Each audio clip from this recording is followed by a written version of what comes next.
boxing world, BFV back in the building, give you his reaction to this past weekend's championship fights and other things going on in boxing, and we'll go over that. First of all, we're going to start with Nick Ball and Janet back, as you can see on the screen. Both guys retain their titles in tough fights. They're just solid. I mean, both guys that came to fight these champions definitely bought it to the champs. You know what I mean? Ball came out a little busted up a little bit, even though he got the stoppage.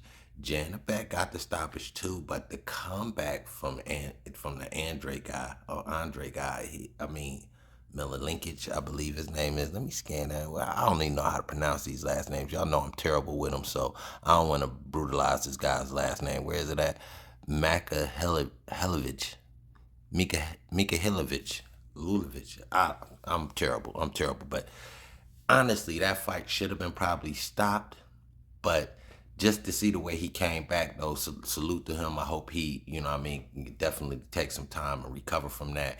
He should definitely be a guy that can get another look for sure. He very entertaining as far as but he I don't know if he's a guy that can show up on the road. I think he used that crowd support and just kind of sort of being close to his backyard. He was able to do that because I believe he's fighting out of New Zealand, but this fight happened in Australia, so we caught that one early. It was just a crazy time card for that particular bout and that whole card, but just nonetheless though, that still was a very entertaining fight, man. So you have to be pleased as a boxing fan with that fight, even though you might feel like, as I felt, that it could have been stopped. The dude took some heavy shots from Janabek, man. But his recovery and the way he tried to grind himself back in that fight, I think his punches were there. He was landing on Janabek, no doubt. But when you didn't have the legs the way he didn't have them, I didn't think Janabek was truly feeling all of that he could have felt if that guy was able to kind of take Janabek's work early and get his off later in the fight, which he was trying to do. But just the way he got rocked so early, he never truly caught his legs. But so everything he was throwing was upper body, and it just didn't have the real torque and the power behind it to really you know what I mean, affect Janabek the way he was trying to. But he, no doubt, kudos to him. He scrapped his way back in that fight. He definitely maybe earned a few middle rounds before that stoppage. But that being said, though, that was a great fight. Boxing fans fight. Both fights, all in all, was true boxing fan fights. And this is fair use. I'm not gonna play ESPN videos, so we won't have my video on YouTube getting you know, I mean, getting a strike or anything, but I just wanted to use these guys as my background just to talk about these fights and what may be next for both guys. From what I'm hearing so far, Cool Boy Steph, he's supposed to be next up for this title shot against Nick Ball. I think it's, I mean, as a former champion, definitely as a guy coming after his last fight, another presenting itself as an entertaining bout between both guys. You know what I mean? So that's definitely a big part about you wanting to make these fights. Is it going to be worth making the fight? And I do believe if you get Fulton and Ball in that ring, definitely that's going to be an entertaining fight. Can Cool Boy really box intelligently and smart and still get some power off to get Ball's respect? Can Ball just walk him down and get him out of there? That's going to be a great fight, man. But I wanted to definitely chime in on Janabek's situation, man. I'm reading into this little article. He had some weight issues before, at the first setting of this fight. This fight was supposed to happen in July, but he had some weight issues. So is he in a situation where he can really stay and try to unify? Because he has two belts. We know that we got Laura out there. We know we got Carlos at Animates. We got Carlos Amades. I'm tearing these dudes' names up today. I don't know what the hell is going on. At Amaya's Carlos, we know that other dude, man. I'm tearing these guys' names up today for some reason. I don't know what's going on with me, but it's just been a long weekend for you guys. So bear with me through this video. That being said, though, either fight with them dudes, straight wars. Neither one of those fights would be a chess match. I don't think we would see like the nuances in boxing. We'll see a little bit, you know what I mean? I'm sure because all these guys that we speaking of, Laura, Carlos, and Janet Beck, all these guys are skilled, but they true fighters. So these will be very entertaining title fights. That's what boxing needs. And shout out to Top Rank for having a solid champ that they have, and I think they'll be willing to do business across the street with some of these guys. We know PBC, they kind of moving guys around and guys are fighting on different cards. So I think the unifying at 160 is a possibility, a true solid possibility.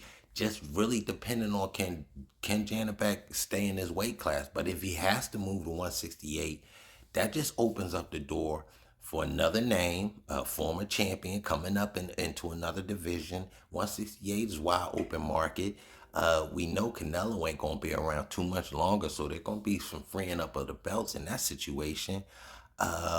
He's definitely a guy that can carry the weight. Obviously, if he's going through issues with for draining to get to 160, 168 sounds more plausible within the next year, especially if there's no unification going on. Especially if you're not talking undisputed with either one of these guys. And to be honest, none of those fights are like, to me, so costly that they can't be made. That's one thing I would say about unifying that, becoming undisputed at 160. I don't think it's so costly it can't be made. You don't have like a Charlo on the table or something like that where these guys are going to be asking for so much money it's going to price their opponents out the door. So I just don't think that'll happen.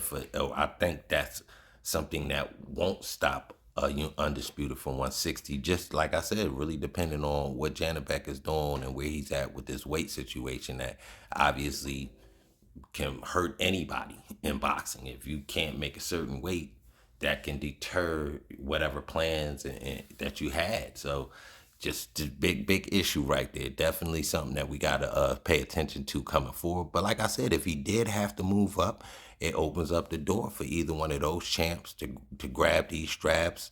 Some other guys at middleweight to kind of step up. Maybe you might get a Crawford opportunity at a middleweight title. You know what I mean? I'm being honest. I think Crawford could probably steal one of these belts and definitely can make it would be a big fight with either one of these guys, but the size would definitely matter. Carlos is a big guy at 160. Definitely. Laura, not so much, but I think Laura versus Crawford would be an excellent chess match type of fight. Both guys got power, so that should be respected if they was to clash with each other. But I don't know about the weight situation. Laura's not the biggest 160, so and Crawford definitely looked like the way he looked at 154. It looks like he could definitely carry 160 pretty good himself. So that might be a nice little fight. You know what I mean? I'm over here just cooking up mentally with you guys on this video. So just like I said, man, we all over the place with this particular video. Not really chiming in on any one particular little issue, but definitely wanted to talk about these fights and how entertained I was at both these fights, man. Both these fights were very excellent fights. And that's what you need in boxing. You got to be able to be entertaining without the controversy. See, boxing depends on a lot of controversy sometimes to be entertaining. And I wanted to chime in as we stay on this ESPN platform, Top Rank. Obviously, they got a guy named Teofimo Lopez who's out here doing this, pulling the card out the same playbook. And to me, I don't think it's working, bro. It's not working. You know what I mean? Like I see you trying to get the money fight, and to go the disrespectful route to get it. I don't know. I don't even think you've earned the fight with Crawford. It's all the chit chat and all of that. You haven't done anything to earn that fight, and I don't even think he's a bag. Like, to be honest, I don't think he has that sort of fan base support that's going to truly, you know what I mean, make that fight go over the top as far as pay wise and things like that. So it's just not a plausible fight to me. Like I said, it makes more sense for Crawford to go after a 160 belt if he talking about his legacy. It may not be a payday fight again, but him being in it could make it a payday fight. You know what I mean? Especially if he can get with the guy Turkey. You know what I mean? But I don't know if PBC that was, might be doing business with Turkey. We know he had a little issue with trying to get Tank, and and things like that. So I don't know if PBC and Al and them will even do business with Turkey to let Laura make that happen with Laura and Crawford. But I honestly think that's plausible. That's a nice little bout, and also that's a legacy bout for Crawford. You know what I mean? I would even, if he did that, I would even just step back off the boot situation with Crawford. If he went up to 160 and tried to grab that one of these straps, I would step back off the boot situation. And I'm being so honest. I would definitely say, yo, he's that's the right thing for him to do. You know what I mean? Boots, I would have to look at it like Boots got caught up in a wash. You know what I mean? It kind of happens, especially if you Boots. If you're Boots, you're going to get avoided. You're Boots. So that being said, I'm still saluting Boots and not saying him and Crawford not happening is Boots' fault. That's for surely not what I'm saying. But on the flip side, I also can't continue to be upset at Crawford if he could made these other moves to maybe cap his career and like I said, wrap up his legacy like that. You know what I mean? So that being said, though, man, I definitely think Crawford and Laura is a possibility, man. Definitely think, because if out of the three of these champs, size wise, that's the best matchup for him. Size wise, that's the best matchup for him. And sneakily might be a way they could be thinking, man. You know what I mean? Because what's out there? What you talking about? Fundora 154? This don't make no sense. It's not really a money fight. Not to me. Not in my aspect. I don't think that's like a 2 million, $2 million fight, 3 million, maybe six tops. Crawford get four, the champ get a .5 or something like that, get 1.5 or something like that. I just don't think that's a big fight. Laura, the same situation, may not be a big fight, but legacy wise, it's a great fight. So I don't know. I'm just spitballing in this video. Like I said at the beginning, man, I'm all over the place, but I really just came in it to give the champs, the featherweight champ Nick Ball his flowers, and definitely get Janet Beck, middleweight champ, double middleweight champ, his flowers. You know, IBF and WBO champ. You know what I mean? So anyway, man, that's just gonna be my 1-2 for this quick one, man. And I'll be back sometime this week again, bringing y'all as much information and as much boxing talk as I can. We missed our live this week. Like I said, it was a little bit of a slow week for us as far as boxing was concerned, but definitely we'll be back on the Goodfellas podcast, chopping it up with the panel and whatnot and the crew, and salute that all my team and what they doing in these boxing streets. Boxing First Vlog, man, I'm gone.